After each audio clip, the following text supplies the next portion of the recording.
Hello, everyone, and welcome to a new episode of the Cradle News Roundup. Coming to you live. My name is Esteban Carrillo. I am the news editor for the Cradle, and as usual, I'm joined by my colleagues, content creator and writer for the Cradle, Karim Shami, and social media manager and content creator for the Cradle, Sima Itaim. Thank you so much for being here with us. Make sure to hit a like as soon as you arrive, and if you subscribe to our channel, if you haven't, check out our Patreon, where you can become a direct supporter of the Cradle. And also check out some of our limited merchandise available at our store in our website at thecradle.co. Some very cool designs that we have been highlighting over the past several weeks here that will only be available until January 1st. So make sure and go get yours.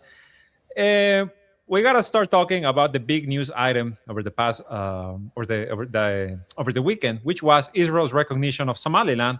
But more interestingly, is the reaction discussed in particular with the Yemeni resistance, with Ansar Allah. Its leader, Abdul Malik al Houthi, gave a speech yesterday in which he, in no uncertain terms, said that any Israeli presence in Somaliland, the breakaway region of Somalia, will be met with strikes. Yemen has pledged to defend not Somalia's territorial integrity, and in particular said Al-Houthi said any Israeli presence in Somaliland will be considered a military target for our armed forces, as it constitutes an aggression on Somalia and Yemen and a threat to the security of the region. They have said that they will not allow Somaliland to be turned into a foothold for the Israeli enemy at the expense of Somalia's independence, sovereignty, and the security of the Somali people and the region and the Red Sea. Somaliland's recognition really a highly strategic move for Israel, a sign of things to come. The fact that Benjamin Netanyahu is currently in the U.S., meeting with the U.S. President, meeting with State Secretary Marco Rubio as well, kind of points towards where we are heading. It's obvious, it's apparent that Netanyahu wants to restart the war against Yemen, against Iran, truly against the entire region, and he has the support of some of his closest allies, in particular, in this case, the UAE. But we'll get into all of that as we go into this episode. I want to hear your guys' thoughts on the Israel's sudden, if you will, recognition of Somaliland, and also, well, the Yemeni response. What does this mean? Why is Yemen, so strong in the reaction to this recognition? Of course, this is not a symbolic move, right? It's a geopolitical, like tornado.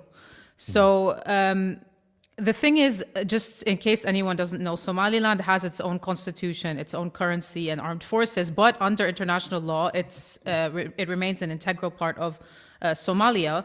And this position has been reaffirmed repeatedly by the UN, by the IJD, by the African Union, by the Arab League. So this is why we've seen some backlash to Israel's recognition. Almost across the board backlash, eh? Just like yes, like almost everyone. Except UAE. I didn't see UAE condemn it, unless UAE, because UAE has interest there. But Saudi, Egypt, Turkey, Iran, Palestine, as in the PA, Jordan, Kuwait, Qatar, Iraq, they all rejected the move. And the African Union warned that this risks destabilizing the Horn of Africa. Which is, of course, part of what Israel wants. Now, the thing about Somaliland, there's so many, there's the Palestinian aspect, there's the aspect of the Red Sea, securing the Red Sea. There is the fact that this territory is believed to be rich with minerals, so... Why don't you go into the Palestinian aspect, Sima? Just kind of explain to viewers who may be unfamiliar. Yeah, now to be very precise and very honest, there is no direct evidence that Israel recognized Somaliland specifically to relocate or forcibly displace Palestinians there. However, we shared this video today at the Cradle. The president of the Jerusalem Center for Public Affairs, Dr. Dan Diker, claimed in a Twitter space, an X space, on the 28th of December, which is yesterday, if I'm not mistaken, yes, that Somaliland, approved and accepted to take in as many as 1.5 million Palestinians. And he claims, I'm saying these are his words, maybe he's lying and that Somaliland will refuse this, but he claims that it was only days after Somaliland approved and accepted that Israel recognized Somaliland. So for Israel, it's like if it's like, okay, we will recognize you, which is what you need, because Israel, again, guys, is the first to recognize Somaliland. We have to make that very clear. The first ever to recognize Somaliland. So if the idea of, not that I believe these kinds of plans are successful on a large scale, but if the idea is you bring in Palestinians, we will recognize you, that's definitely one aspect of it, you see. Up until that, there was no really of course, they've been talking about it a lot. It's always been Somaliland, one of the multiple countries that have been floated, whether it was from you had South Sudan, if you remember, you even had Indonesia, all these hypothetical options that we heard. And Somaliland was definitely one of them. But so there's a lot of alarm, and beyond Palestine. But actually, before we move on, Karim, if maybe you could show a little bit from that X space, just to see what he says, because he also talks about the Red Sea and the... Yeah, let's listen to it. The Horn of Africa.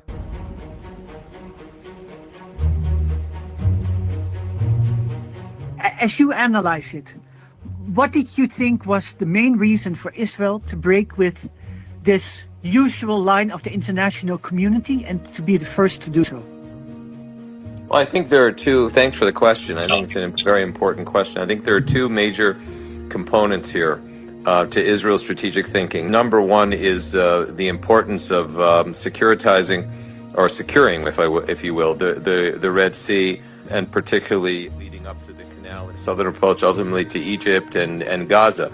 Gaza is a very important issue today because the Muslim Brotherhood and Hamas is the Palestinian branch of the Muslim Brotherhood is making a lot of trouble for a lot of people. And I do know that our friends in Somaliland made a very generous offer privately, and in the last, I would say in the last months, I think it even reached the desk of the President of the United States, of their willingness to absorb or to create communities for hundreds of thousands, even beyond 1 million, up to 1.5 million Gazans who want to rebuild their lives in a safe place. Just like Somaliland. Somaliland, in our understanding, is really the only country that's stepped up to the plate to absorb Gazans and help them rebuild prosperous and honorable lives. I think that's a major issue now, because Gaza is not just about Gaza, but Gaza has become a flashpoint for instability across the Middle East and by extension across the West, because the Hamas, as the local branch of the Muslim Brotherhood, have done a good job in triggering and mobilizing other jihadi networks across the region. And therefore, Somaliland's offer can make a very important contribution to the stability of Gaza for those who choose to stay in Gaza and for those who choose to rebuild their lives in another country with the proper international assistance. I think that's a major component that has not been discussed in the legacy media. So, of course, it's framed as voluntary migration, but you get the point here. The audacity of these people is insane. Unbelievable. No, I know, demonic. Yeah. But you heard him. It's Palestine, but it's beyond Palestine. There's a larger strategic picture because Somaliland, is near the Bab el-Mandab Strait. It's, the Gulf of Aden, the Red Sea, Yemen, Ethiopia, Djibouti. So, of course, they want as much influence there as possible because it means leverage over global shipping lanes and maritime security. And, of course, it's also like they do in Yemen, the Emiratis and the Israelis. And it can be a potential... intelligence and military foothold, right? Particularly amid these tensions that we see and amid, Israel and America's defeat against Yemen. So a presence in Somaliland would probably, in Israel's eyes, give Israel surveillance capability and potentially even launch points in future escalations. And the Prime Minister, the Somali Prime Minister, was very blunt about this. He said that Israel is searching for a foothold in the Horn of Africa and urging it instead to recognize a Palestinian state instead of recognizing Somaliland. So everybody knows what's going on here. Everybody knows. Oh, yeah, it's apparent. It's very transparent. I think he called for a UN Security Council meeting, right? There's going to be one, I don't know if today, but for sure within the next couple of days to discuss this very topic. Karim, before I let you go on, and I know you have a one map that I think, puts on display really what's behind all of this. Exactly. Why does Somaliland matter? Well, look where it's located. Another thing that connects here, because it's many things happening at once. It's also the Southern Transitional Council in Yemen taking more land, taking control of more land. We've discussed this already over the past couple of weeks in the podcast about how the UAE-backed, armed, funded Southern Transitional Council in Yemen has taken large swaths of land, the Hadramaut province, etc., a couple of others, to the point that the Saudi-led coalition, which, mind you, at least in my understanding, the Saudi-led coalition used to be Saudi Arabia and UAE.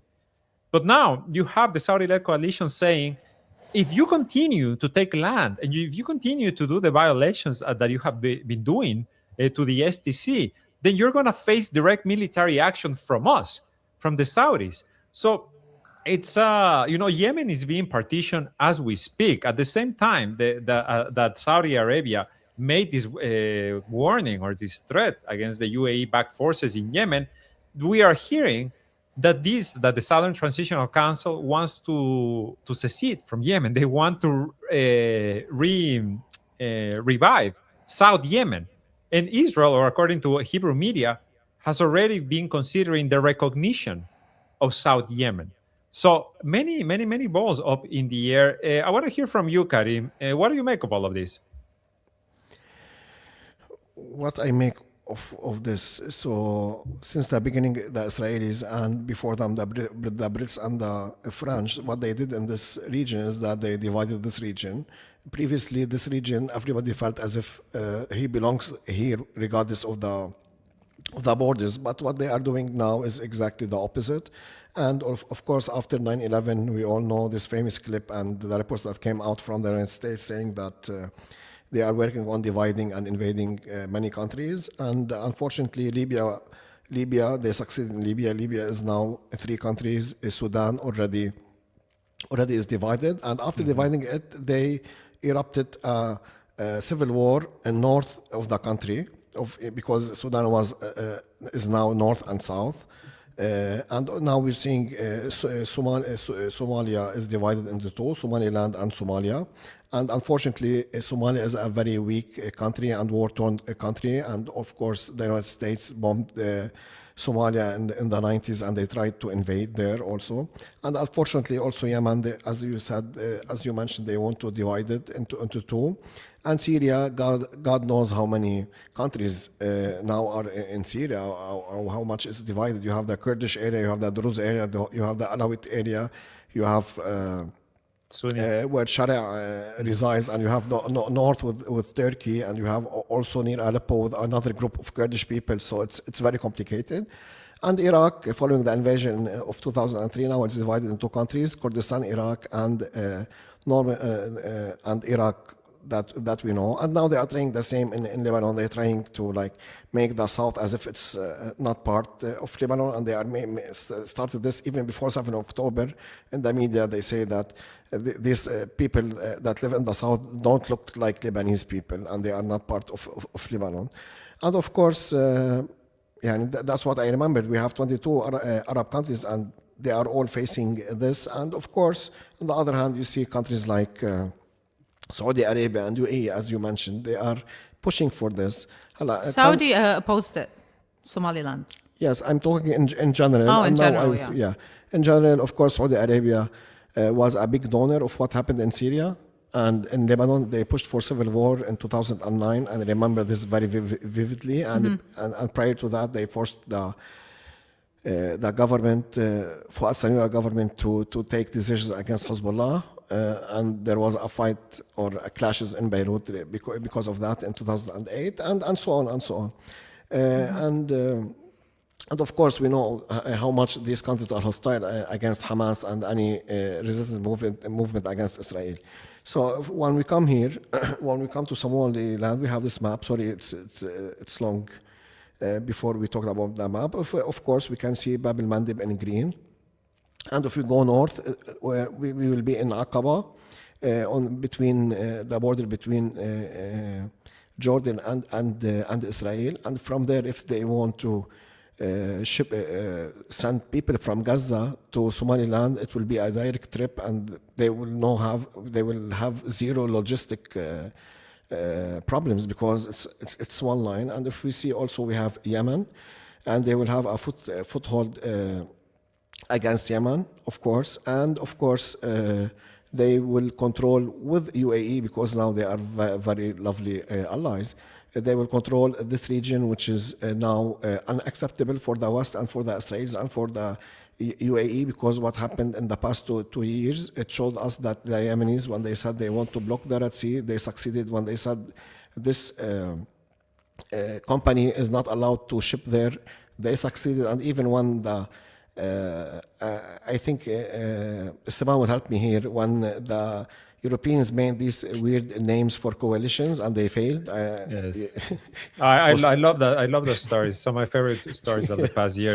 It was Operation Aspides. It was Aspides. Yes, and Prosperity Guardian. Yeah, 100%. And then they failed, and then the Americans came and they failed within 2 months.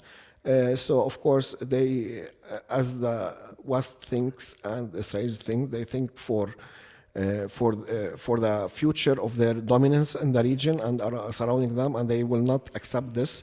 And I think this is a solution for the Israelis to send Palestinians and also to control the region against Yemen. But of course, the Yemenis are not like other countries. The Yemenis, I think, they have the ability and they have the political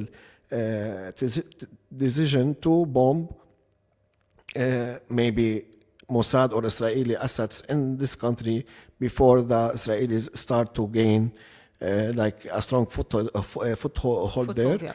Yeah, and also yesterday, I don't know if you read it, also Sima, I think in Channel 14 they made like they didn't name him, but they said that they have sources from the Mossad, and they said that since 2 years they are establishing headquarters and they are renting buildings and making friends in Somaliland before it was announced. I mean, Netanyahu thanked the Mossad for the Somaliland deal in the statements that he published on social media. In one of them, he was actually thanking the Mossad for their work. We know that the Somaliland project has British fingerprints all over it from its, independence, quote unquote, in 1991. Up until recently, we have a few features on the Cradle by our writers, by Kit Klarenberg, by Aidan Simmerdon, that we ask you guys to go and read them. They're very revealing. We have been tracking these developments at the Cradle for a while now. As Sima said, this is really not new. The whole discussion about displacing Palestinians. What Karim is saying, the same, right? Like a foothold to attack Yemen, but it does feel like they're in a rush, no? It does feel like this Zionist Emirati alliance. I don't know if you have this video, Karim, that was viral earlier today of the London UAE embassy getting a new name by protesters. Yeah, we just posted it on Telegram, by the way, if you want to look for it. But the thing is also, they are in a rush, because I think everyone wants to rush to assert their presence before some huge US deal freezes everything into place. Or I don't know, because you see the UAE in Yemen, you see the UAE and Israel in Somaliland, everything that's going on. I just have a couple points is that, again, Israel, I was telling you earlier, Esteban, Israel framed this decision as an extension of the Abraham Accords and as support for Somaliland's case. And you guys probably know, our viewers probably know, that Trump was like, who even knows what that is, or something about Somaliland. But UAE has been also, because Karim was saying there's been reports of them already establishing a presence, the Israelis in Somaliland. The UAE has a deep military and economic presence actually in Somaliland, and it's backed it discreetly for years. And this Israeli recognition aligns very neatly with the Emirati interests in Red Sea security and trade routes and regional influence. And don't forget that this greater Israel doesn't stop at physical occupation. Like this greater Israel, which all of this axis of evil is in line with, aims for occupation through energy routes, occupation through dominance in surveillance, and having a footprint everywhere possible. So this is just expansion, and someone AI, like Sayyid Abdul Malik al-Houthi, yes, AI, water, everything. So someone like Sayyid Abdul Malik al-Houthi can see that, and see the big picture. And we saw all these Arab countries, condemn this, right? But the question is, if Trump comes now and recognizes Somaliland, and the feature you mentioned, guys, this feature was published on the Cradle, literally December 2024, a year ago, and it's about the idea of the U.S. recognizing Somaliland. Now, imagine the U.S. follows Israel and recognizes Somaliland. all these countries that now condemned will soften their positions and recognize Somaliland because the US did. Saudi, Qatar, everyone who refuses it now. But also Saudi, I think they will recognize it eventually because Bahrain recognized it, and usually whatever Bahrain is like. Bahrain hasn't recognized Somaliland yet. Israel was the first. They didn't condemn, sorry. I didn't condemn, you mean silence. Yeah, for sure. Yeah. But my thing is, if the United States recognizes Somaliland, many other countries will follow suit. And don't forget, even like Ethiopia could have access to a new seaport, and enjoy new backing. Like, will these Arab states hold their ground? I don't think so. You know what I mean? Because there are strategic gains for all these Arab states that Somaliland could offer them. So I see that their positions will soften, and I don't take their condemnation, their current condemnation at face value at all, to be honest with you. Me too, Akid. And it's not only against Arabs. I think also this will affect China a lot because they paid billions in Kenya and in Ethiopia and in Djibouti, and they established roads to connect these countries to Djibouti. And so they can. Remember that BRI. Djibouti is the only country where China has an overseas military 100%. base. Yeah, and we know what Somaliland is famous for. They are famous for piracy. And no, really. It is. No, it's because it's true. If for instance, China put all these billions of dollars in these countries, and now Israel can ask these people to increase the piracy. You know what I mean? It will damage the image and the billions that were put by China. And of course, there's the big risk of people, Palestinians going there. And of course, the risk over Yemen and Bab el-Mandeb, because we talked about Bab el-Mandeb, but Bab el-Mandeb is also a very, very important passage. 22% of oil and gas in the world passes there. And it's very important, So now they are trying to create Israel as a hub for everything in the world. So they are trying to make Israel the country that everybody needs. They started with gas deals. First, they started with Jordan and Egypt. They had individual gas deals with these two countries after following their normalizations. I'm talking about decades ago. And now, whatever happens in these countries, Egypt and Jordan, what they will say, we can't. We have we signed many deals with Israel. We can't stop our relationship with them. And now, what they are doing now, they are expanding this. They want Haifa port to be a hub in the Mediterranean, and they want the Egypt gas and Israeli gas and Cypriots gas and Greek gas to be one hub, so people can't stop dealing with Israel. And I think this happened today. But we're in Lebanon, we don't know anything. They said that they will import gas from Israel. But unfortunately, because many people know that I am negative, I'm sure that this gas, at least some of it, will be from Israel, and Lebanon will pay for this gas, and nobody is asking anything. I think, Karim, let's pause on something you brought up. And it is the role of Cyprus and Greece, because, as I said, many things happening at once. Yesterday, Hebrew media reported that earlier this month, Israel signed a military cooperation tripartite agreement with Cyprus and Greece for joint defense, usual diplomatic slang, etc. But, it's being framed as a move, as an alliance against Turkey, against Turkish interest in the region, right? We know that Turkey has offered to send troops to Gaza, right? To have some sort of presence in Gaza, and Israel is completely against this, even though nobody else has offered, right? All of the countries that offered Donald Trump to send troops to Gaza, they eventually backtracked. But now you have this three-way alliance, right? The European alliance, right? Let's call it what it is. Israel is hardly a member of the Arab world. So kind of exactly what you're talking about, Karim, making Israel the center of the world, making Jerusalem the center of the world, occupied. Jerusalem is the idea that Professor Jiang, has been talking about, the Pax Judaica and all of that. And we are seeing it really moving really fast, moving very, very quickly. So go ahead. Now I remembered what I wanted to comment upon what you said previously, that as if they are in a rush, and I agree 100%, they are in a rush because they have 3 years to establish this, because I don't think the Israelis will have such a president like Trump that will say yes to everything they do. And The not first only Jewish that, president, yes. yeah, 100%. I think even he pushes them to do things that they are afraid to do. So I don't think that's what I think. Why I think all these projects are being built or are being like established very fast, because that's part of it. I don't think the U.S. Congress or the following president will be as Zionist as the current cabinet. I think they Can never anyone had such a cabinet in the history of the United States. It's so Zionist. Let me add something else to this list of developments, because just a few days ago, Netanyahu announced that Israel will invest 100 or the equivalent of 141 billion dollars over the next decade to develop an independent domestic arms industry.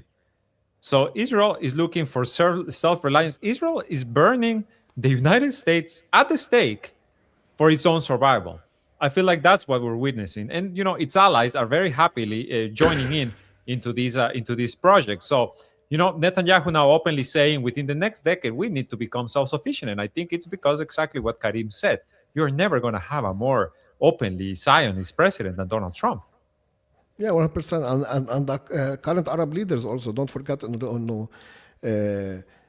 we had many videos and many posts and maps following October 7th that shows how UAE and Saudi Arabia used their land routes to export goods for Israel following the Yemeni blockade of the Red Sea. And we also have an article that I will also link down below, when talking about how Egypt is using its port to re-export and to re-import Israeli goods. Yani, for instance, I am a ship coming from China. I want to go to Tel Aviv. What's happening is that I put my route as if I'm going to Alexandria in the north of Egypt, and then I stay there 2 days, and then I go back to Tel Aviv and export our goods.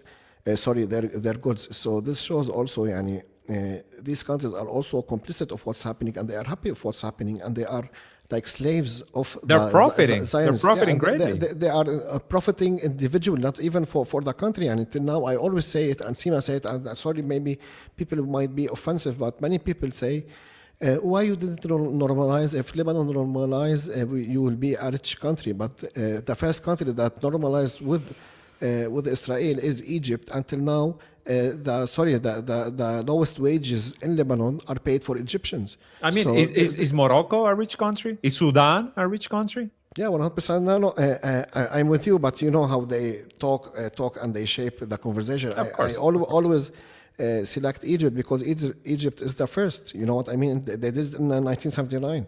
Until now, what's the benefit? Till now, Egypt is exporting the cheapest gas to Israel, and now they are importing expensive gas from Israel. They didn't benefit in anything. There's something else interesting going back to how we started this podcast, and maybe this can, we can move on to another topic. During this speech by Abdul Malik Al-Houthi, he also spoke about, again, he shamed Arab leaders for their role in everything that's been happening. But he also said that what the Zionist project wants to do is to normalize what's happening in Gaza as a project for the entire region. And I think we're seeing shades of that everywhere, everywhere really. The normalization of genocide, normalization of, children. Well, I don't need to get into all of into all of that now. But what do you guys make of it? Actually, Sima, what do you think, especially given what we've been seeing in Gaza, where over the past 2 months, since they signed the ceasefire, over 400 Palestinians have been killed, and we are seeing, the pace has slowed, but the brutality of what the Israeli entity is doing really has not. Yeah, it's death by siege in Gaza right now. And the PFLP put it very well in a statement yesterday, saying basically that Israel has turned winter into a weapon, right? So this is deliberate, right? Like it's policy. It's not like, oh, I'm sorry, it's raining a little bit too hard. It's like you're, blockading Gaza and not letting proper mobile homes in. And the flooding that is happening in Gaza due to the harsh weather systems is beyond, people are suffering so much, it is beyond our comprehension. By the way, the Ministry of Health reported 17 deaths from building collapses caused by the severe weather. And today it was announced the death of a 2-month-old infant from the extreme cold, which brings weather-related deaths up to number 3. People are being killed every day. Let's not forget that. Camps are being shelled. Yesterday, by the way, over the past 24 hours yesterday, the civil defense had carried out 49 emergency missions after these winter storms hit the camp, where there were displacement camps flooded, collapsing, already damaged structures collapsing, killing civilians, continuing to kill civilians. The civil defense crews confirmed the deaths of a 7-year-old child and a 30-year-old woman. This was yesterday, who were killed when a wall collapsed, and another person fell into a flooded water well. Okay, dozens of tents were inundated. 2 dozens, thousands, I'm sorry. That was a mistake. Thousands of tents have either been torn up, submerged, blown away. 95% of all tents have been affected, right? Exactly. And they even had to pull a Red Crescent vehicle out of the water. Everything is submerged, and it's important to understand that these are not like natural disaster deaths, of course, or natural suffering due to just the weather. It's all policy, because there's only so much that Palestinians can do when they're under siege, so it's, you guys, people can make this about Hamas and Hamas's mistakes as much as they want, and Hamas is not protecting its people and whatever, but everybody with some sense knows that this is death by siege and suffering by siege. And this in Khan Yunis, I don't know, did you put the video up, Karim, by any chance? The video of the flooding? Yes. Yeah, and Mawasi Khan Yunis, which hosts one of the biggest, if not the biggest, displacement camp in the Strip. If you see the footage of what's happened there with the displacement, they were supposed to send in these mobile homes. I don't know what they call them. Caravans, we say in Arabic, but they're like mobile homes, because you can't sit in a tent. These tents that the Palestinians have been living in the tent camps that Israel was bombing freely just a few months ago, are supposed to shelter families for the span of days, maximum weeks. We're not talking and about they've left something. Them there.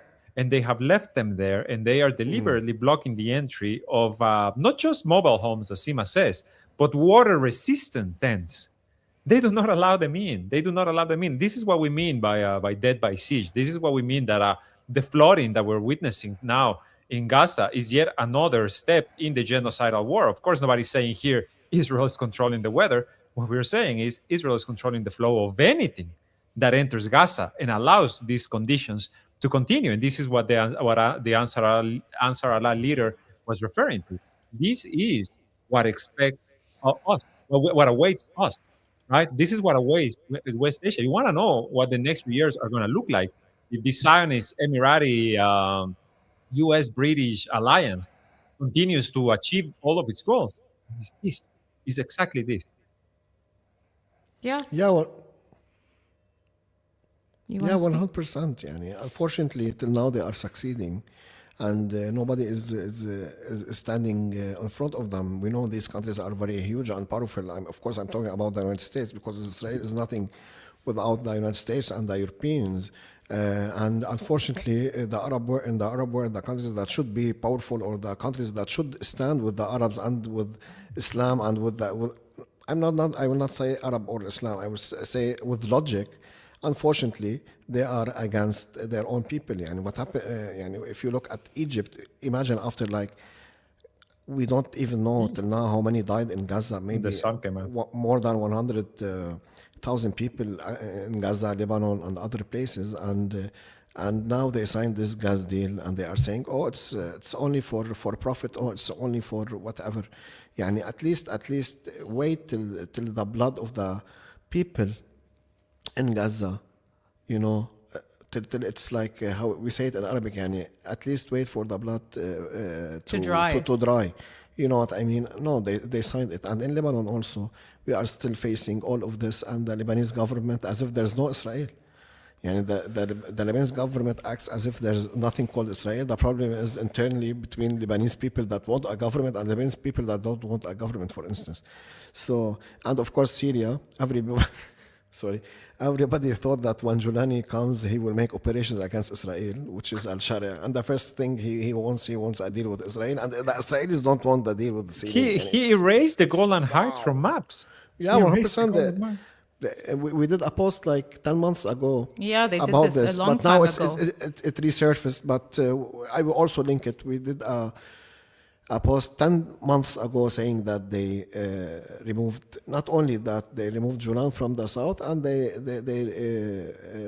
removed the part that was occupied by Turkey, also from the map. Turkey, we understand, because the Sultan brought him to power, but Israel, they are bombing you and destroying you and killing your own people, and you remove and you give them like this. And interestingly, Karim, just to this point, the Washington Post a few days ago had a very interesting report that said that like days after Julani seized power in Damascus, Israel began to do airdrops in the Druze region of Syria in the south, where we are now seeing, these confrontations and attempts at also, as you said, create a separate state in a way.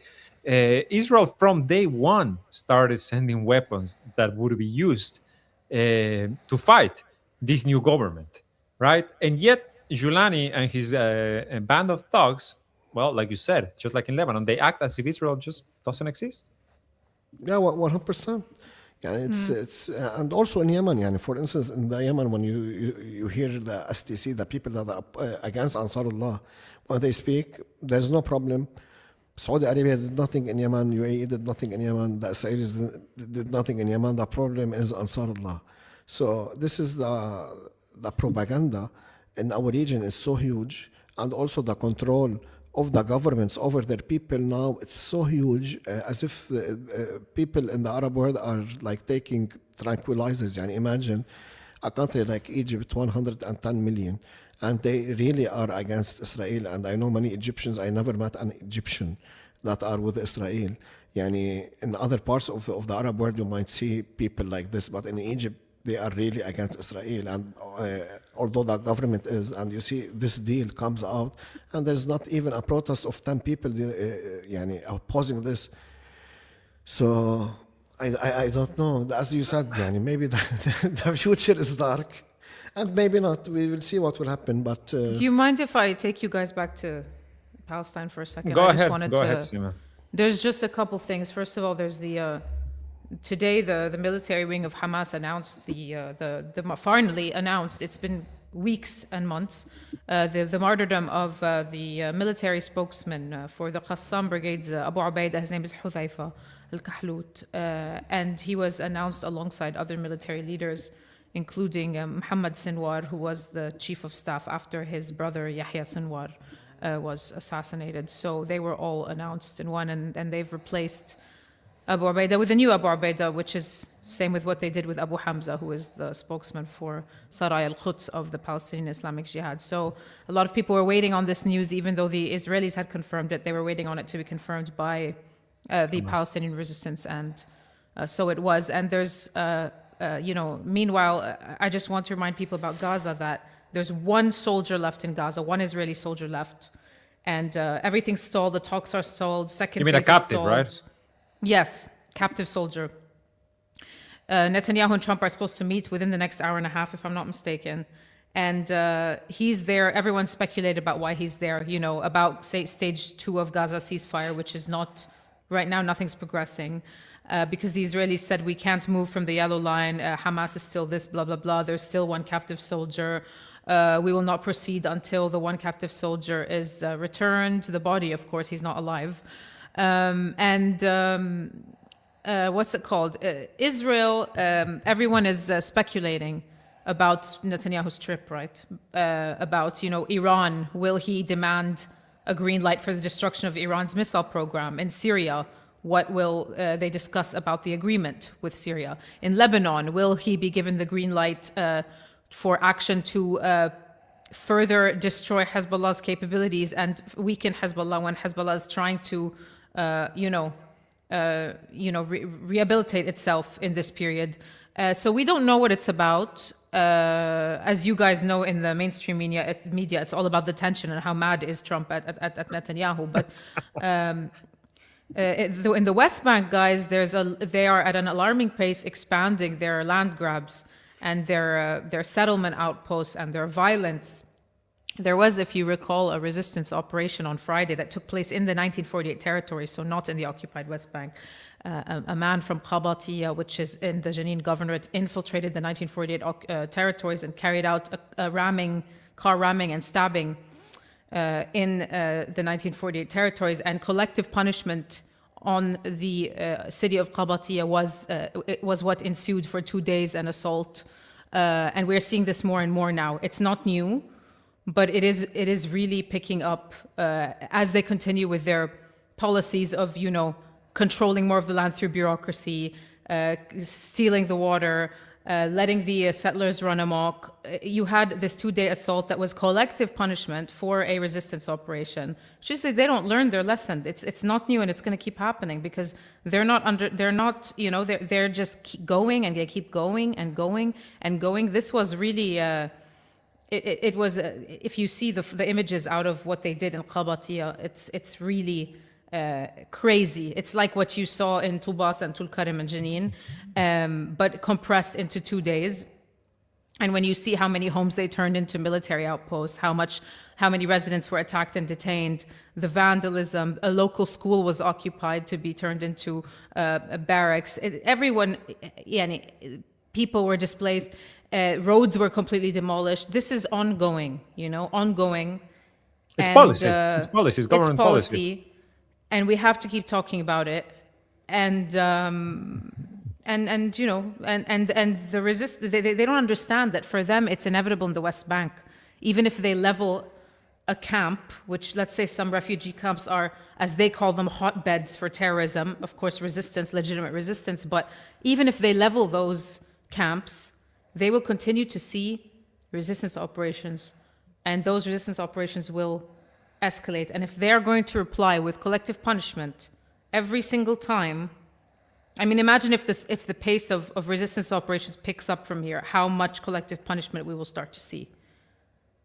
So it's very worrying, Sima, as you said, as you went over everything, because Netanyahu's visit today to DC really is supposed to cover so many topics. I think a few days ago we were seeing reports that he is expected to meet with Giuliani within the next few days or weeks in some European country to sign that security agreement. Complete capitulation, no doubt. In Lebanon, as you guys have pointed out, the pressure on Hezbollah has been really building to the point. Well, yesterday, Hezbollah Secretary General Naim Qassem gave a speech in which a few very choice quotes from this, but what I would highlight the most is he said Lebanon is no longer required to take any measures before the Israeli enemy fulfills all of its obligations. In other words, Lebanon has adhered to all of the terms of the ceasefire, while Israel has adhered to exactly none of the terms that were agreed upon in the ceasefire. And most telling, he says at the end, he finishes his speech saying, "Ride your strongest horses and ally yourselves with the harshest of God's creations. But we will not retreat, we will not surrender, and we will defend ourselves." I mean, strong words, to say the least. Hezbollah obviously prepared. We have also heard some reports, and I think this is from Hebrew media, which of course means, take it with a grain of salt, that Iran has signaled that they would be willing to, or be ready to enter the fray, enter the war, if Israel moves in force against Hezbollah. If Israel moves against Lebanon, that Iran might actually act. This is also along the lines of other, analysts have been saying this in particular, that Iran might actually decide to take preemptive action instead of again being caught, with their pants down, or just like wait for them to be slapped first before doing anything. I don't know. No, both are ideas that make sense, but I don't see them happening. We're going to have to wait and see what happens. We don't know now, will there be an attack a renewed campaign on Lebanon, we don't know. Will there be a surprise attack on Iran? Will Iran do a preemptive strike? It's hard for me to believe, but anything is possible, you know. Me too. So we'll Yeah, see. everything I don't is know. up in the air. So, like, you know, Bibi, We of have course. Syria.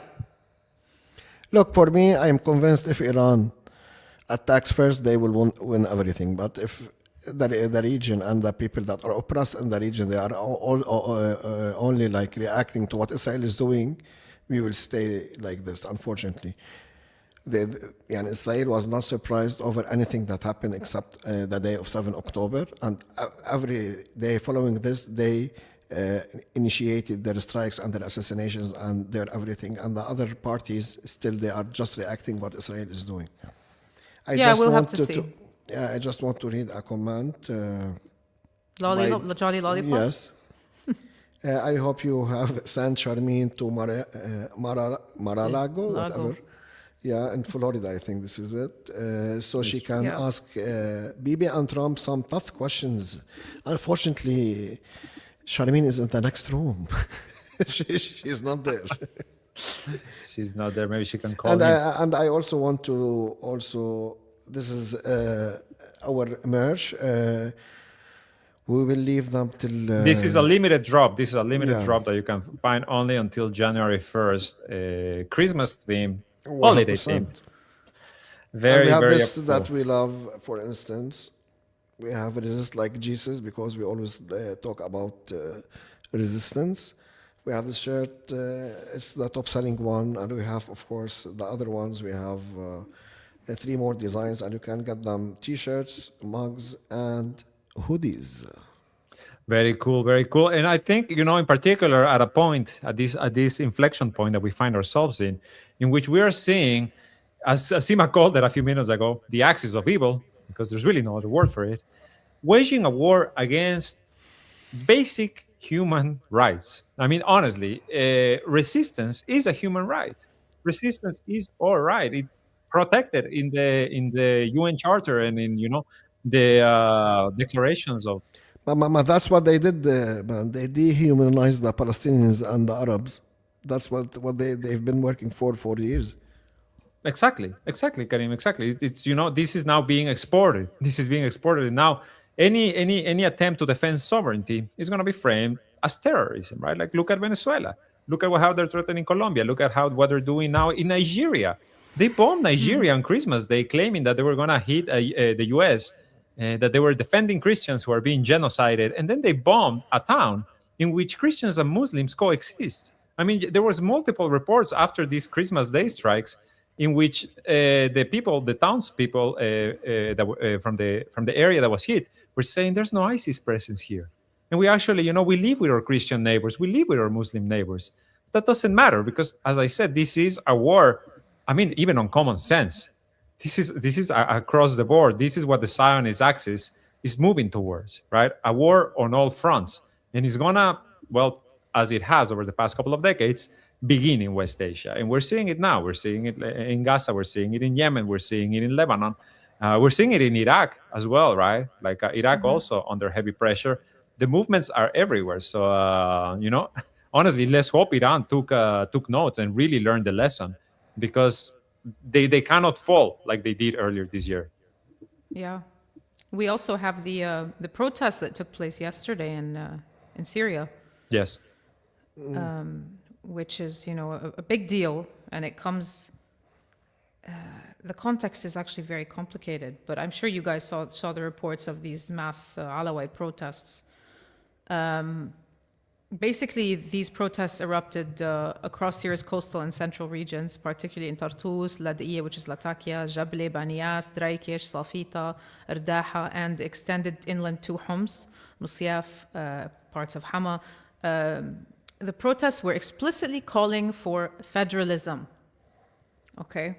And that was, there's the Alawite spiritual leader, Sheikh Ghazal Ghazal, who the Cradle actually did an interview with, an exclusive interview with recently, called for these protests. And the trigger was, it's not the reason, but it's the trigger, because he's talked about these things before. The trigger was the bombing at the Imam Ali Mosque in Homs on 26 December, which killed at least 8 civilians. This is the Alawite mosque, and injured at least 18, including children. during Friday prayers. So that's just the trigger. But ever since, the leadership in Syria changed, things haven't been very easy for the minorities. The minorities have been generalized as killers, Assad remnants, Israeli agents. Apostates. Yeah, before we get into what happened, because what happened on the ground is very murky.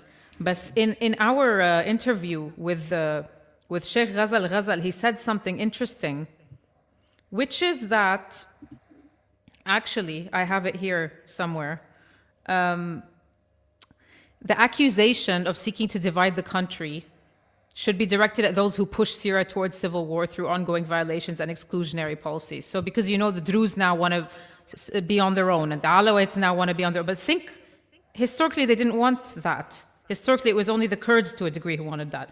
The Druze and Alawites have been pushed to this point. That's not to say that there aren't many among Druze and Alawites who may be open to working with Israel, and the many Druze who are okay with Israel. Many, there are good people and bad people of all sects. It's nothing to do with Sunni versus Shia versus Druze versus anything. But the point is, he made a key point. HTS itself, Julani himself, pioneered de facto autonomy in Idlib and created a separate political and administrative system long before Alawites ever demanded federalism.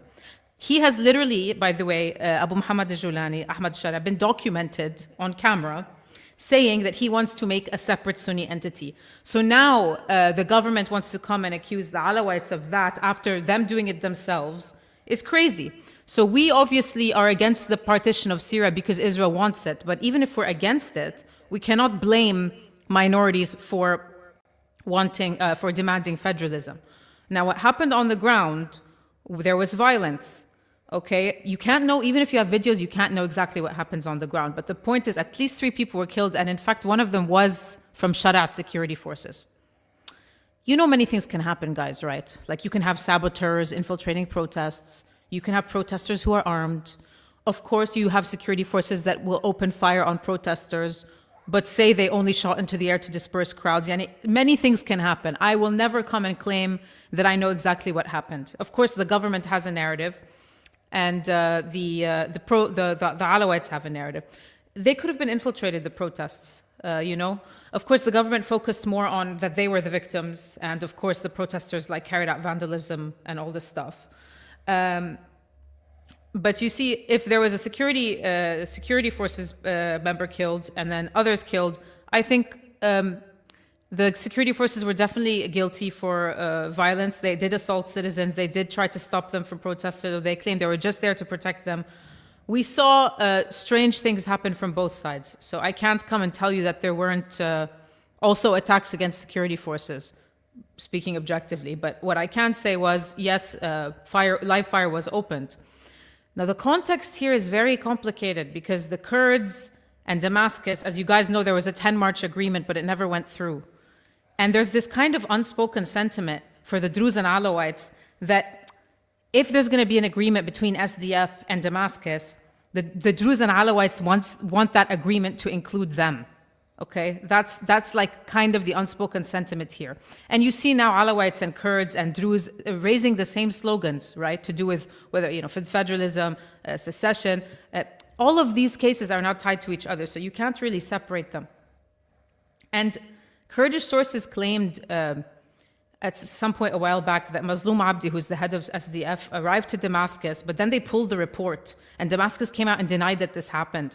So it's like we feel there have been certain instances where we felt they were on the verge of announcing a development between Damascus and the Kurds, and then and then something kind of messes it up or something happens.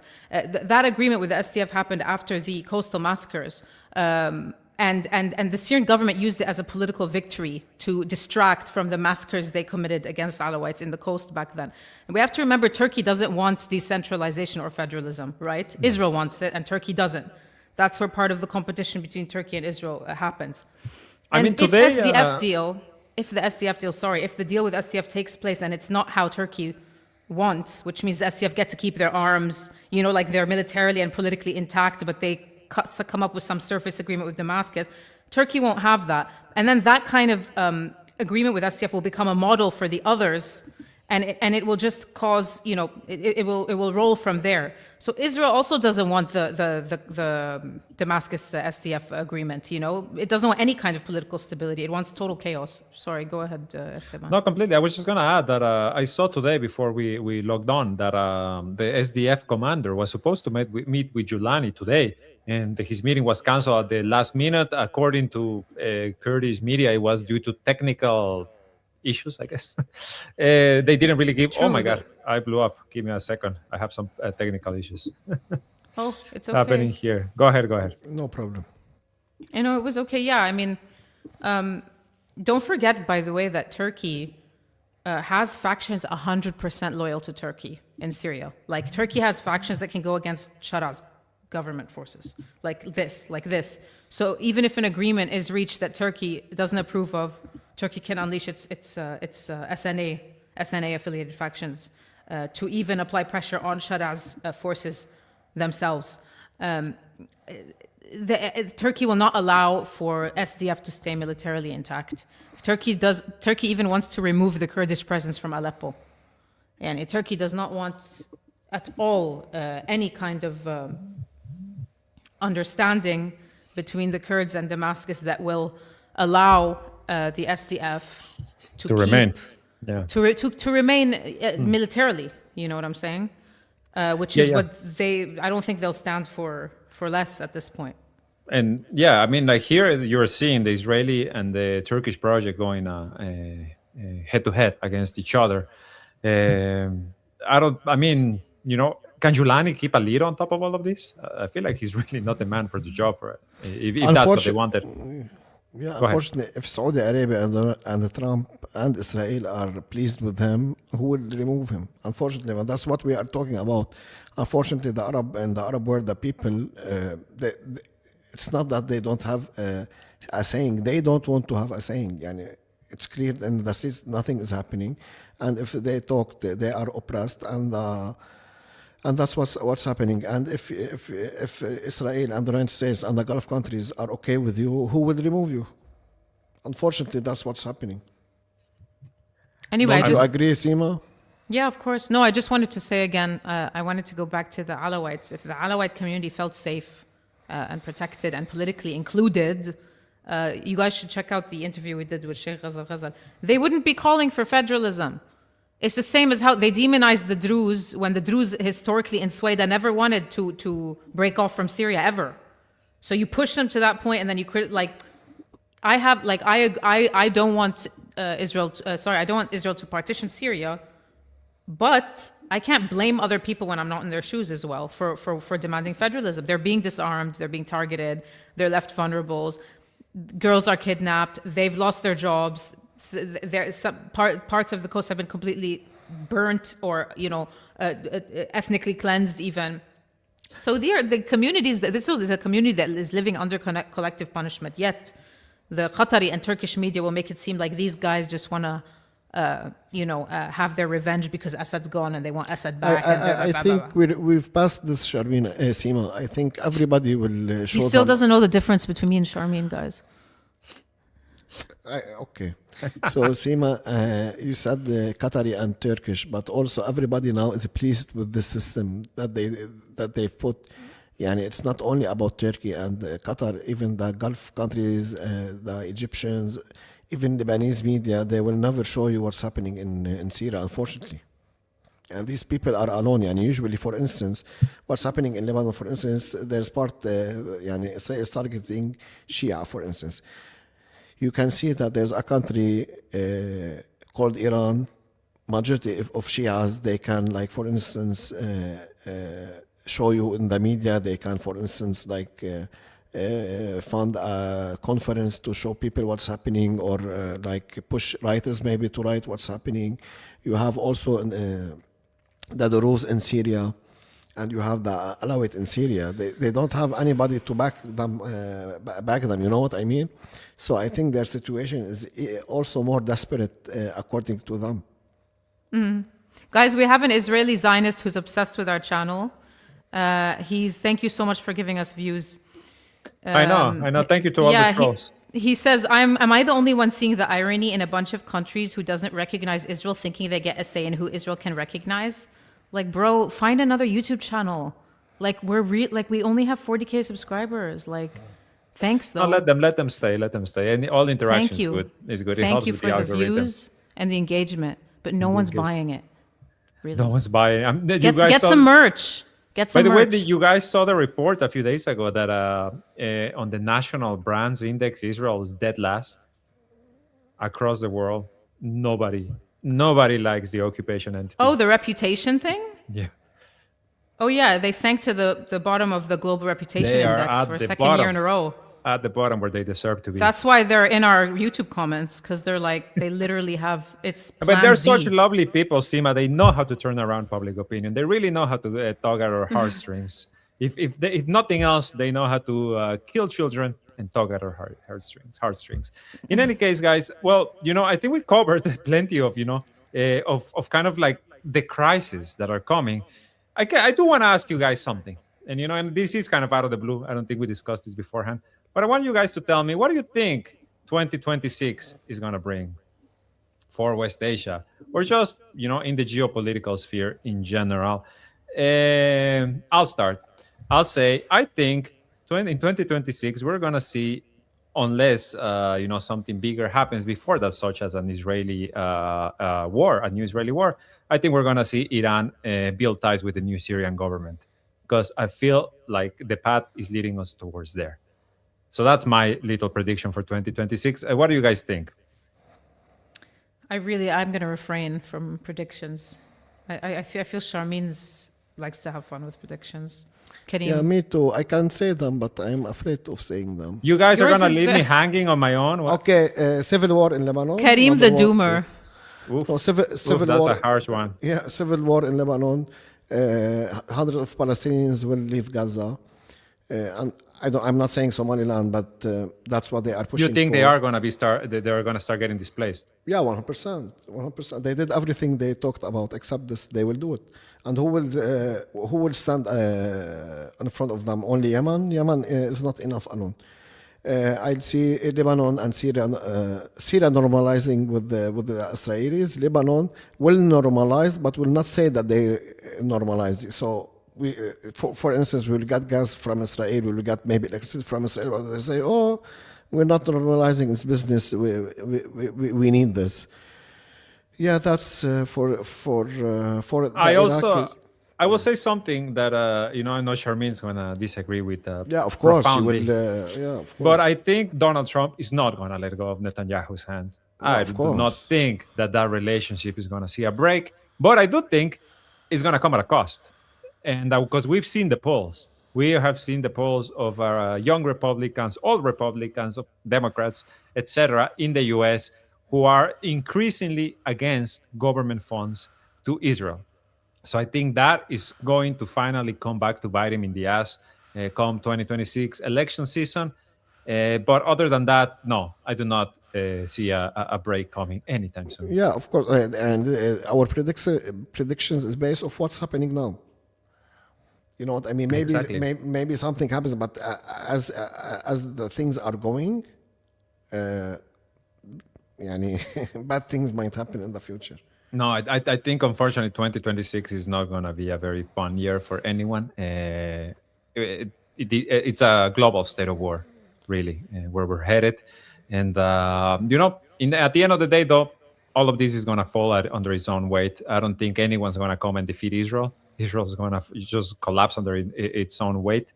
The same for the United States, the same for all this empire project, but it's going to cost. It's going to cost a lot. And we'll be here bringing it all to you as it happens. Do you guys have anything else to add? No, Happy New Year. Yeah, Happy New Year and Happy Holidays. I mean, there were a couple other things I wanted to get to, but 1 hour is just 1 hour, No, there's so many things. I wanted to point out Soulstar 2401 says, 1 year in and I'm exhausted.